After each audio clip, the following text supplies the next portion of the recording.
தமிழ்நாட்டை ஆட்சி செஞ்ச சேர சோழ பாண்டிய பல்லவ மன்னர்களின் ஆட்சி மண்டல வாரியான மாவட்டங்கள் என்னன்னு உங்களுக்கு தெரியுமா? வாங்க பார்க்கலாம். வடக்கு தொண்டை மண்டலம்னு அழைக்கப்படுற சென்னை, காஞ்சிபுரம், செங்கல்பட்டு, திருவள்ளூர், திருவண்ணாமலை, வேலூர், விழுப்புரம், கள்ளக்குறிச்சி, ராணிப்பேட்டை. மத்திய சோழ மண்டலம்னு அழைக்கப்படுற தஞ்சாவூர், திருச்சிராப்பள்ளி, திருவாரூர், அரியலூர், கடலூர், மயிலாடுதுறை, நாகப்பட்டினம், பெரம்பலூர், புதுக்கோட்டை.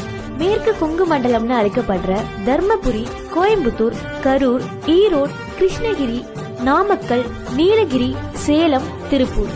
கடைசியில என்ன மண்டலம்னு தெரிஞ்சுக்கிறதுக்கு முன்னாடி நம்ம சேனலை மறக்காம சப்ஸ்கிரைப் பண்ணிக்கோங்க. தெற்கு பாண்டிய மண்டலம்னு அழைக்கப்படுற கன்னியாகுமரி, மதுரை, ராமநாதபுரம், சிவகங்கை, தேனி, தூத்துக்குடி, திருநெல்வேலி, தென்காசி, விருதுநகர், திண்டுக்கல். இதுல உங்க மண்டலம் என்ன அப்படின்னு மறக்காம கமெண்ட் பண்ணுங்க. அண்ட் இந்த வீடியோவை உங்க ஃப்ரெண்ட்ஸ் அண்ட் ஃபேமிலிக்கு ஷேர் பண்ணுங்க.